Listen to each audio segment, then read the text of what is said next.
This is DW News live from Berlin. The new family policy in China, two better than one. After 3 decades of a one-child limit per couple, Beijing now says one more is allowed. But who says the Chinese want a baby boom?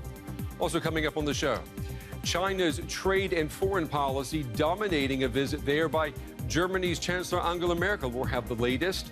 And the Saudi blogger sentenced to 1,000 lashes for speaking his mind. Raif Badawi has been awarded the European Parliament's top human rights award.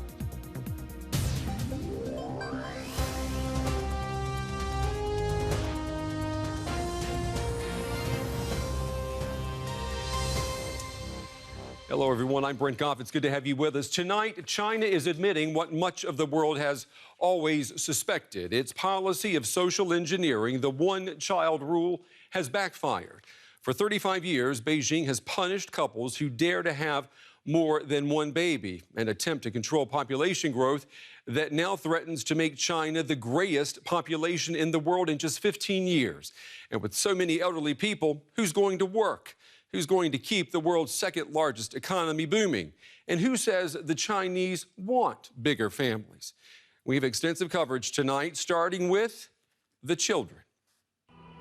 Just one child per family. The policy succeeded in its aim of limiting population growth.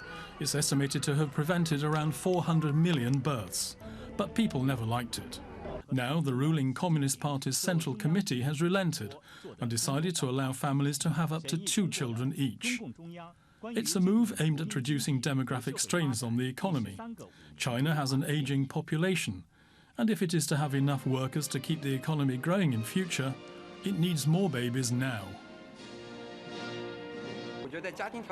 This policy helps to resolve the aging society problem and will provide more of a labour force for China. I think it's a perfect life to have 2 or 3 children in the family. I was born in the 1980s and I am the only child in my family, and I often found it so lonely. I think it's a lot better to have someone to grow up with you, and when the parents get old, he or she can share the financial burden with you. It may mean more baby care classes like this in future. The official Chinese news agency said there had been an outpouring of support on Chinese social media. But some said rising living and education costs had made it too expensive to raise children. There's a human rights angle to this as well. Amnesty International says it has continued to receive reports of coerced abortions and sterilizations under the one-child policy. Similar restrictions may still apply when couples want to have more than 2 children.